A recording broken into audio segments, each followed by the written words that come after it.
Selamat malam para penjelajah zona gaib. Kembali lagi bersama saya dalam sebuah perjalanan menembus tabir antara dunia kita dan dunia mereka. Pernahkah kalian memasuki sebuah rumah kosong dan merasa ada sesuatu yang salah? Bukan sekadar sepi, tapi sebuah kesunyian yang berat yang terasa hidup dan mengawasi setiap gerak-gerikmu. Malam ini, kita akan mengikuti jejak seorang pemberani bernama Gilang. Ia membawa kita ke sebuah tempat yang namanya saja sudah cukup membuat warga sekitar bergidik ngeri, Pesanggerahan Angsoga. Sebuah rumah megah yang menyimpan tragedi satu keluarga yang lenyap tanpa jejak. Mereka bilang, arwah keluarga itu tidak pernah benar-benar pergi. Dan Gilang dengan kameranya berniat mencari tahu kebenarannya. Apakah ini akan menjadi pembuktian atau justru undangan menuju petaka? Tetaplah bersama kami. Aroma asin dari laut selatan bercampur dengan bau lapuk yang tajam saat Gilang memarkir motornya di ujung jalan setapak. Di hadapannya berdiri kokoh sebuah bangunan yang seolah menantang waktu. Pesanggerahan Angsoga. Dulu, bangunan ini adalah simbol kemegahan, dicat putih gading dengan pilar-pilar besar dan jendela-jendela tinggi yang menghadap langsung ke samudra. Kini, cat putihnya telah mengelupas seperti kulit yang terbakar, memperlihatkan plesteran abu-abu yang suram. Sulur-sulur tanaman liar merambat di dinding seakan berusaha menarik bangunan itu kembali ke dalam pelukan bumi.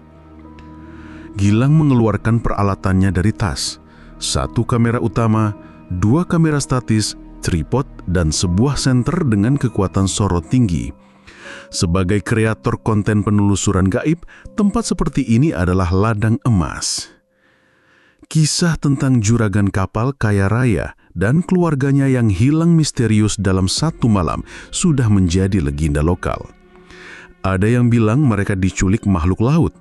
Ada pula yang berbisik bahwa sang juragan melakukan perjanjian terkutuk yang meminta seluruh keluarganya sebagai tumbal. Bagi Gilang, itu semua adalah narasi yang persempurna. Langkahnya terasa berat saat menaiki beberapa anak tangga marmer yang sudah retak menuju teras utama. Pintu kayu jati yang berukuran raksasa berdiri di hadapannya, kokoh namun kusam. Tidak ada gembok, seolah mempersilahkan siapa saja untuk masuk, atau justru memastikan tidak ada yang bisa keluar. Dengan sedikit dorongan bahu, pintu itu berderit ngilu, membuka sebuah rahang kegelapan di dalamnya. Udara di dalam terasa berbeda, lembab, pengap, dan dingin, sangat kontras dengan udara pantai yang hangat di luar. Gilang menyalakan kamera utamanya. Sapuan sinar senternya menjadi satu-satunya sahabat yang membelah kepekatan. Ruangan pertama adalah sebuah aula utama yang luar biasa besar.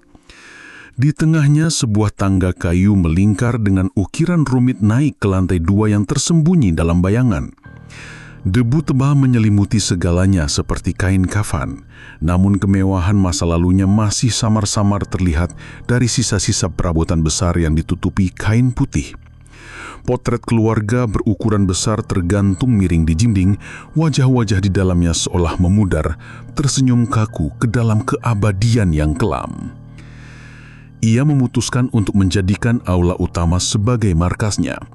1 kamera statis ia pasang menghadap ke tangga, 1 lagi menghadap ke arah pintu masuk. Ia sendiri mulai berkeliling di lantai bawah, kameranya terus merekam. Setiap langkahnya menggema di kesunyian yang absolut, hanya dipecah oleh suara deburan ombak dari kejauhan. Ia melewati ruang makan dengan meja panjang yang masih tertata kursi-kursi kosong, seolah para penghuninya hanya pergi sebentar. Lalu sebuah perpustakaan kecil dengan buku-buku yang sudah hancur dimakan rayap dan kelembaban. Tidak ada yang aneh selain perasaan tidak nyaman yang terus merayap di punggungnya, perasaan diawasi. Saat memeriksa sebuah ruang keluarga, matanya menangkap sesuatu di atas perapian yang berdebu. Di antara tumbukan koran tua dan serpihan kayu, ada sebuah benda yang tampak anehnya bersih. Sebuah kotak musik kecil dari kayu dengan ukiran bunga angsoga yang mendetail di tutupnya. Gilang mengambilnya. Rasanya dingin di tangannya. Ia mencoba membukanya, namun kotak itu terkunci rapat. Aneh, pikirnya. Di tengah kekacauan dan pelapukan, benda ini seolah terawat. Ia meletakkannya kembali ke tempat semula dan melanjutkan penelusuran hingga senja mulai turun. Cahaya keemasan matahari terbenam yang masuk melalui jendela-jendela kotor perlahan digantikan oleh kegelapan total. Gilang kembali ke aula utama, duduk di lantai yang dingin dan mulai memeriksa rekaman awalnya. Hanya gambar-gambar statis dan suaranya sendiri yang sedang berbisik menjelaskan situasi. Sedikit kecewa, ia bersandar pada pilar, membiarkan kameranya tetap menyala. Kesunyian kini terasa lebih pekat, lebih mengancam. Dan saat itulah ia mendengarnya.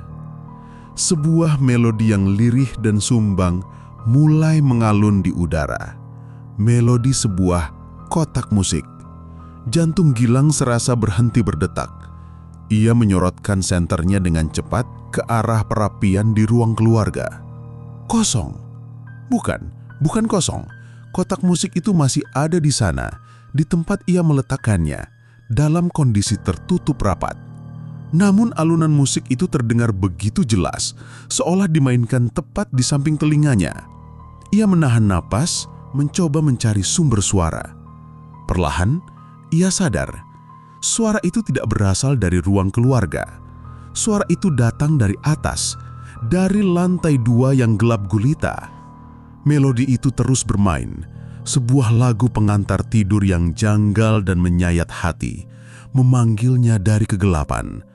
Lalu sama tiba-tibanya saat dimulai, musik itu berhenti. Keheningan yang menyusul terasa 1000 kali lebih menakutkan. Dan dalam keheningan itu, sebuah suara baru terdengar dari puncak tangga. Bukan suara langkah kaki, bukan suara bisikan, melainkan suara seretan yang pelan dan berat. Serit, serit, seperti kain basah yang diseret di atas lantai kayu yang kasar, perlahan menuruni anak tangga dari kegelapan pekat. Sesuatu sedang turun untuk menemuinya. Serit, serit, suara itu teratur, tanpa jeda, seolah apapun yang menuruni tangga tidak membutuhkan napas. Gilang tak paku di tempatnya. Otaknya yang biasanya rasional berteriak menyuruhnya lari, keluar dari pintu jaksa itu dan jangan pernah menoleh ke belakang. Tapi tubuhnya yang dipompa oleh adrenalin dan rasa penasaran seorang pembunuh hantu menolak untuk bergerak.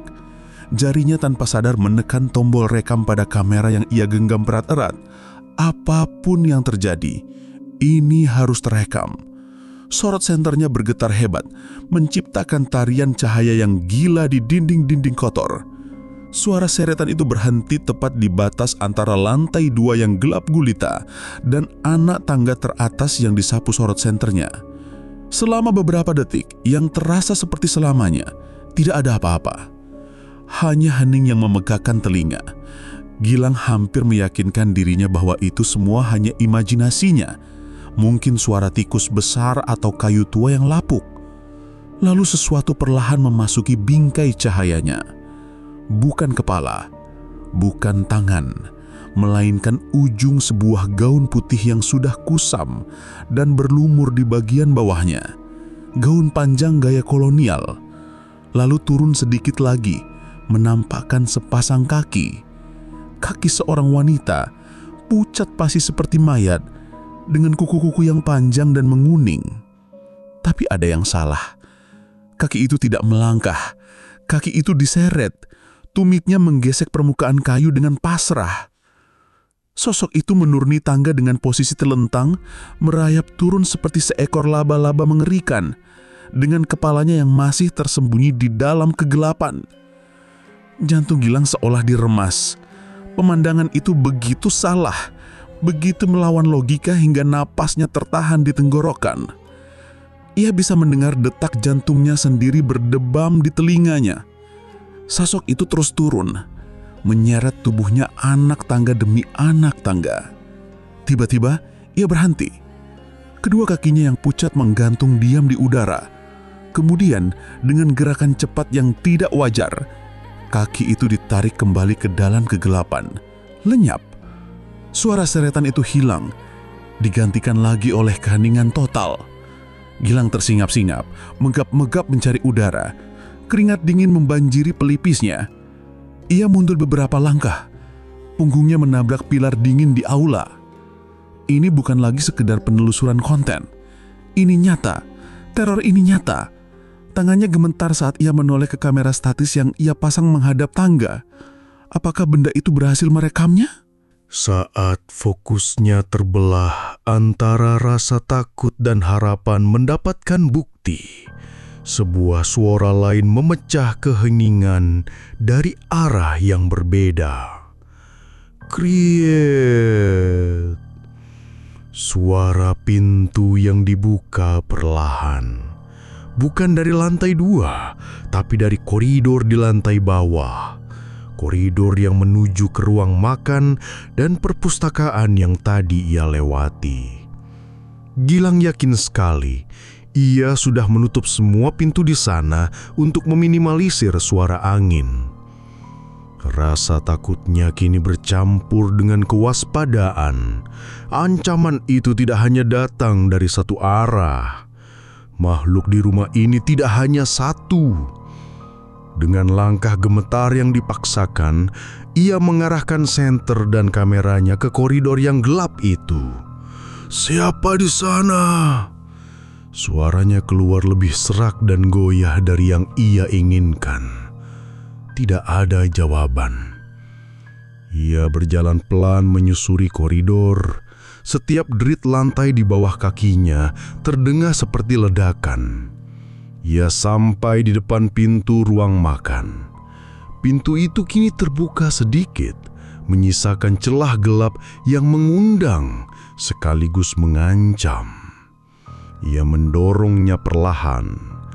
Di dalam tidak ada yang berubah.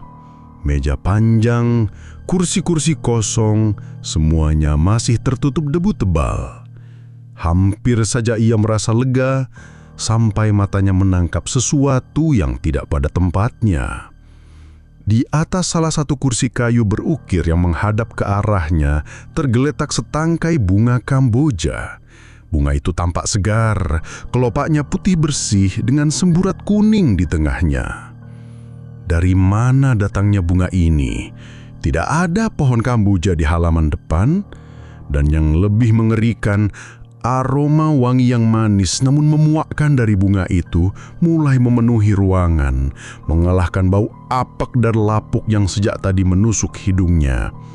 Aroma khas yang selalu dikaitkan dengan kehadiran arwah perempuan.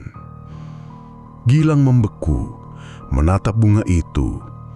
Saat itulah ia merasakannya. Hawa dingin yang menusuk tiba-tiba menyelimuti tengkuknya, seolah seseorang sedang bernafas tepat di belakang lehernya. Udara menjadi berat dan sebuah bisikan lirih, penuh kesedihan dan keputusasaan, terdengar begitu jelas tepat di samping telinganya. "Pulang." Bisikan itu, meski hanya satu kata, memiliki bobot yang luar biasa.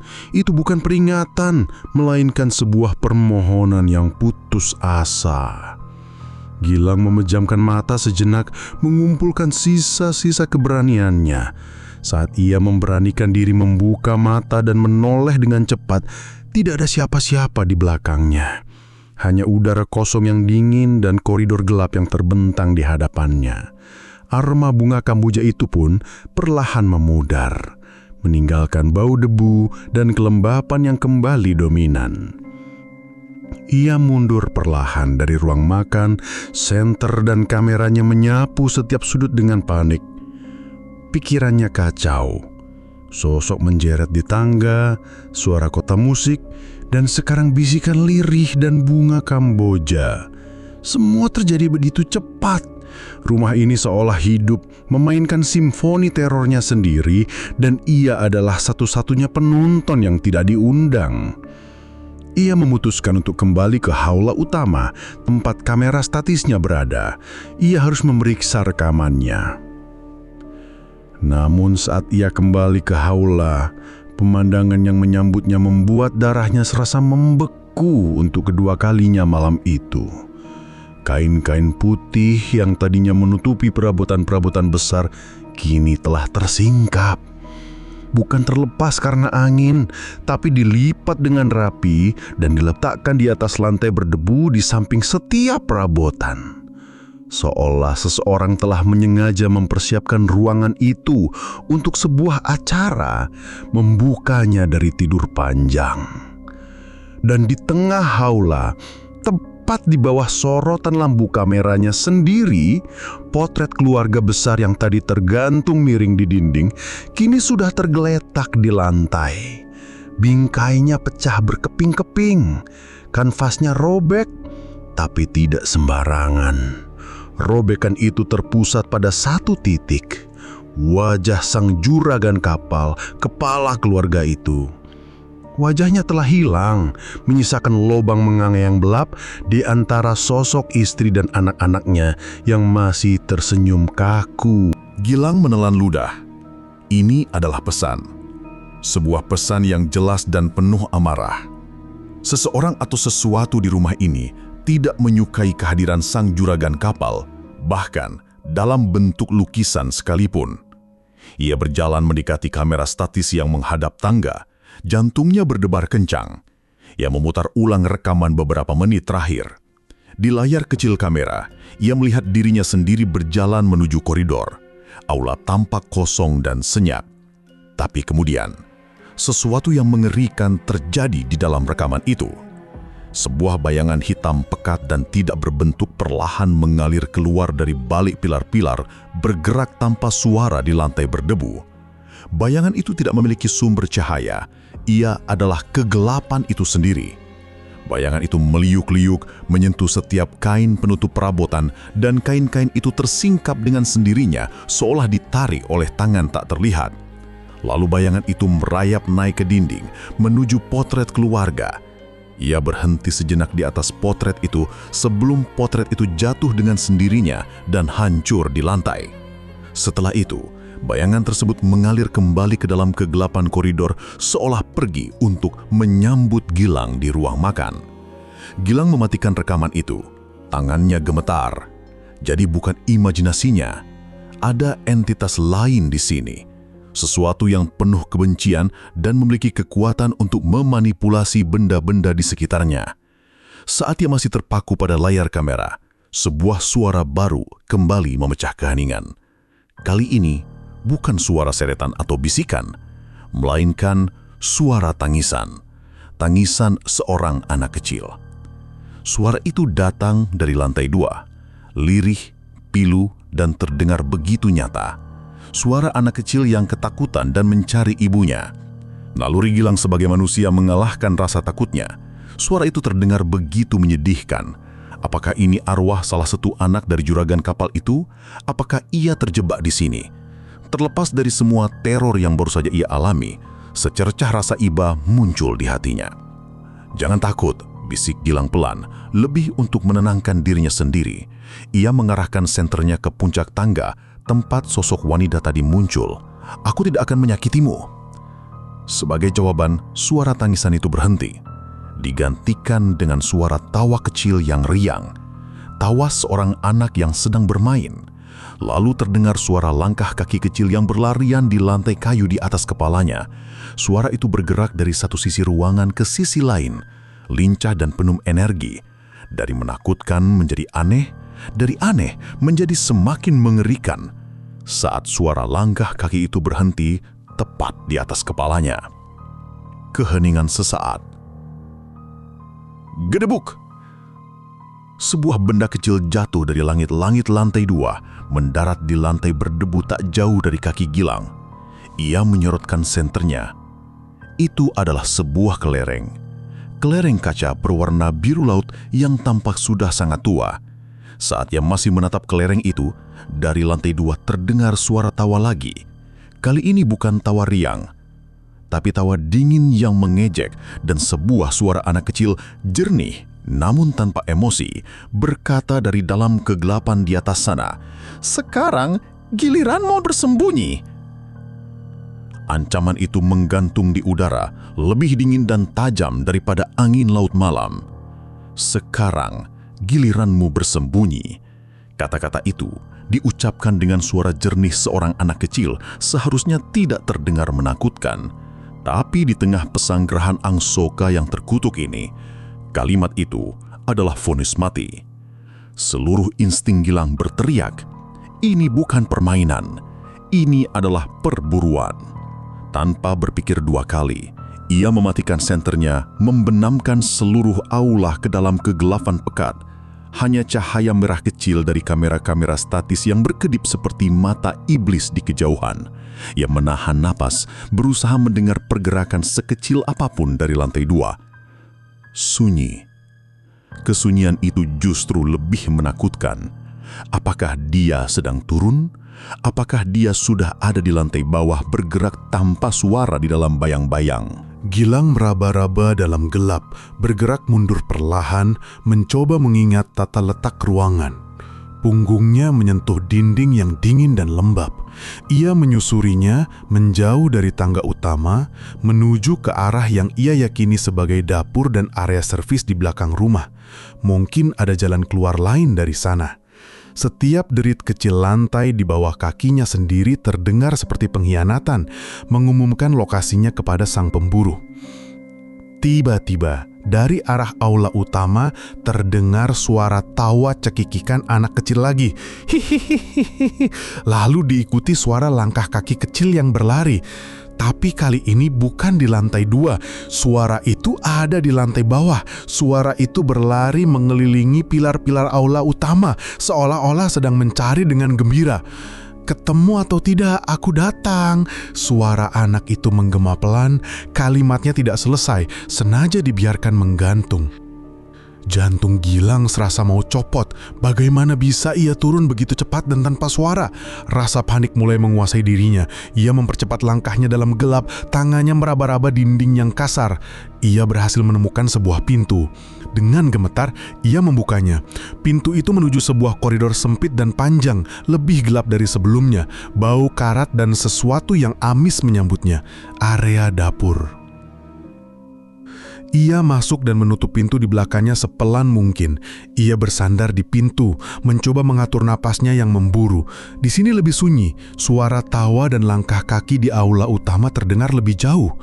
Ia menyalakan senternya lagi dengan tingkat cahaya paling redup, cukup untuk melihat sekelilingnya. Ia berada di dapur tua yang besar. Peralatan masak dari besi dan kuningan tergantung di dinding, sudah berkarat dan menghitam. Sebuah meja kayu besar mendominasi tengah ruangan. Di ujung dapur ada sebuah pintu lain yang tampak lebih rapuh. Mungkin itu pintu belakang. Harapan membunjah di dadanya. Ia berjalan cepat menuju pintu itu, melewati meja dapur. Saat itulah matanya menangkap sesuatu di atas meja. Sesuatu yang membuatnya berhenti melangkah. Di atas meja kayu yang berdebu itu ada bekas-bekas tangan. Bukan bekas tangan orang dewasa, tapi puluhan jejak telapak tangan kecil seukuran tangan anak-anak.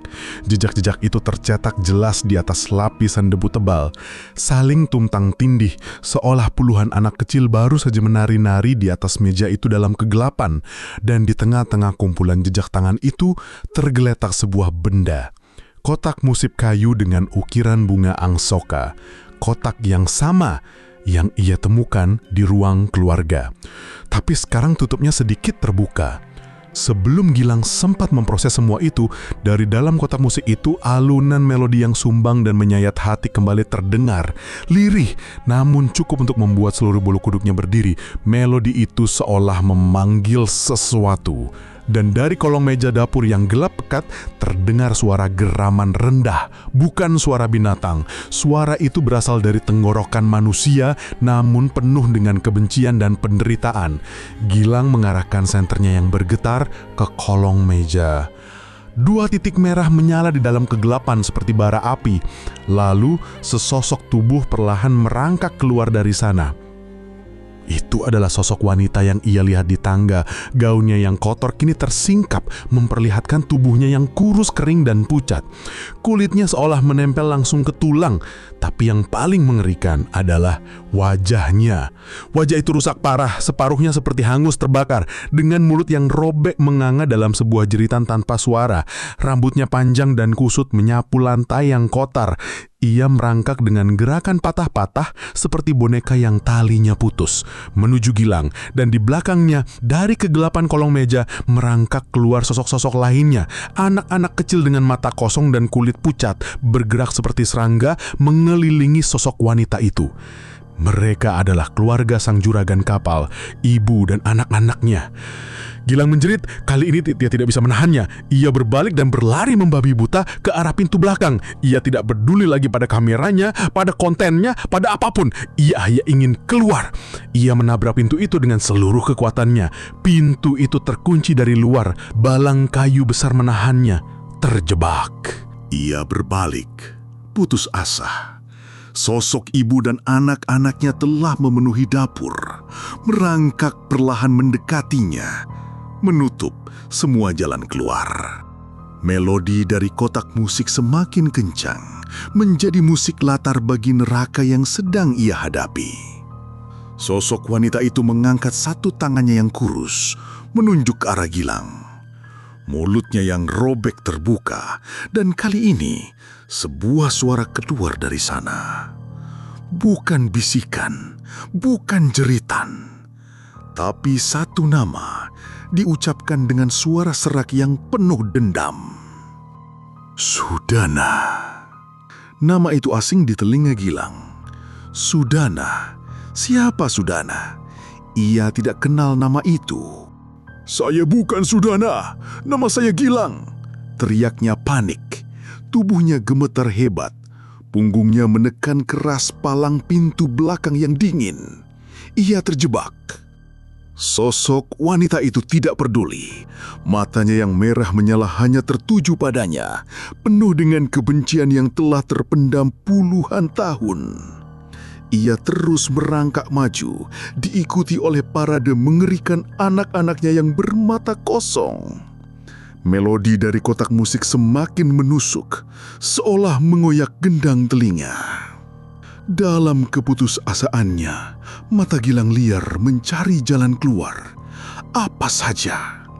Ia melihat sebuah linggis tua berkarat terletak di sudut dapur, dekat tunggu batu yang sudah lama padam.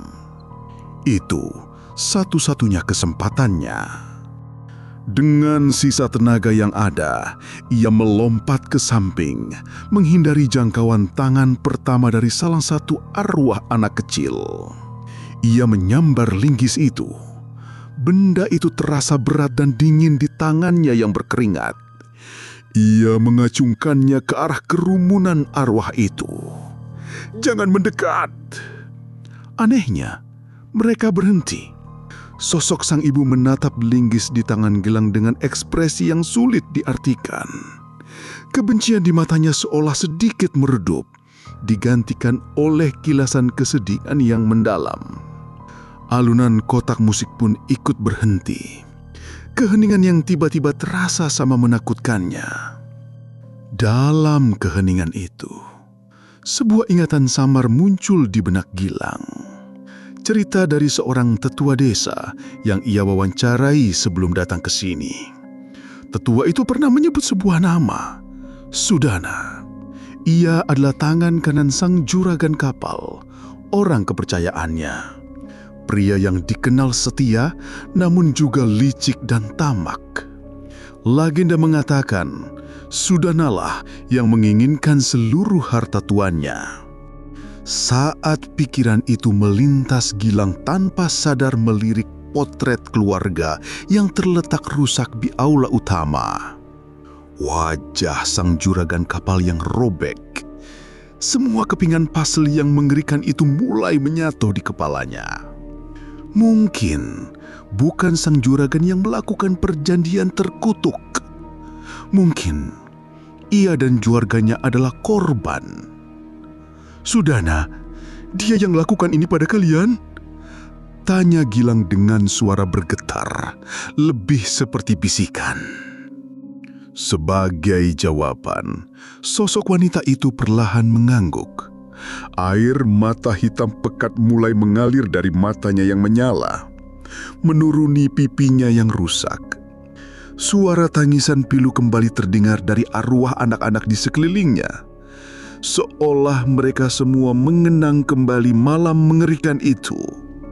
Malam ketika orang yang paling mereka percaya berbalik mengkhianati mereka. Mereka tidak hilang. Mereka dibunuh di rumah ini. Dibunuh oleh Sudana. Tiba-tiba, Gilang merasakan sesuatu yang dingin di sakunya. Ia merogohnya. Sebuah benda kecil, bulat dan licin. Kelereng biru yang tadi dilemparkan dari lantai 2. Saat ia menggenggam kelereng itu, sebuah pemahaman aneh menyergap Gilang. Arwah anak itu tidak ingin mencelakainya. Ia tidak sedang memburunya.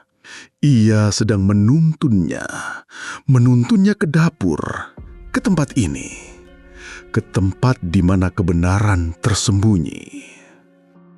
Pandangannya beralih dari para arwah ke tungku batu tua di sudut ruangan, tempat di mana ia menemukan linggis. Dengan sebuah firasat yang kuat, ia mendekati tungku itu. Para arwah memberikannya jalan, seolah mereka tahu apa yang akan ia lakukan. Ia menggunakan linggis itu untuk mencongkel beberapa batu bata yang tampak lebih baru dan longgar di bagian bawah tungku. Di baliknya tersembunyi sebuah rongga kecil, dan di dalam rongga itu tergeletak sebuah peti kayu kecil yang sudah lapuk. Dengan tangan gemetar, Gilang membukanya. Di dalamnya bukan harta karun, melainkan beberapa tulang belulang kecil yang sudah menguning. Sebuah belati berkarat dengan noda gelap yang pekat, dan sebuah buku catatan tua bersampul kulit. Ia membuka buku catatan itu. Tulisan tangan di dalamnya adalah milik sang juragan kapal. Halaman terakhir menceritakan tentang pengkhianatan Sudana, tentang bagaimana ia menggunakan ilmu hitam untuk merebut kekayaan dan membantai seluruh keluarga majikannya dengan kejam malam itu. Mereka tidak pernah pergi. Jasad mereka disembunyikan di dalam dinding rumah ini. Saat Gilang selesai membaca kalimat terakhir, ia merasakan hawa di sekelilingnya berubah. Tidak ada lagi hawa dingin yang menusuk. Tidak ada lagi kebencian. Saat ia berbalik, sosok ibu dan anak-anaknya berdiri di hadapannya. Wajah mereka tidak lagi rusak dan penuh amarah. Mereka tampak tenang, dengan senyum tipis yang penuh terima kasih. Wujud mereka perlahan memudar, menjadi transparan, sebelum akhirnya lenyap sepenuhnya menjadi butiran-butiran cahaya yang terbang menembus langit-langit. Kutukan itu telah patah. Kebenaran telah terungkap. Gilang terduduk lemas di lantai dapur yang kotor. Buku catatan itu masih di tangannya. Ia selamat, tapi ia tahu sebagian dari dirinya akan selamanya tertinggal di pesanggerahan Angsoka. Ia tidak pernah mengunggah rekaman malam itu. Bukti yang ia dapatkan terlalu pribadi, terlalu menyakitkan. Ia hanya menyerahkan buku catatan itu kepada pihak berwajib yang akhirnya menemukan sisa-sisa jasad keluarga malang itu terkubur di dalam dinding rumah itu. Nama Sudana yang telah lama menjadi orang kaya terhormat di kota seberang akhirnya tercoreng selamanya. Pesanggrahan Angsoka pun akhirnya diruntuhkan, mengubur semua kenangan buruk di dalamnya. Namun, hingga hari ini, Gilang tidak pernah bisa melupakan melodi sumbang dari kotak musik itu. Dan setiap kali ia melihat kelereng biru di meja kerjanya, ia akan teringat pada permainan petak umpet paling mengerikan dalam hidupnya. Permainan di mana ia tidak bersembunyi dari hantu, tetapi dibantu oleh hantu untuk menemukan kebenaran.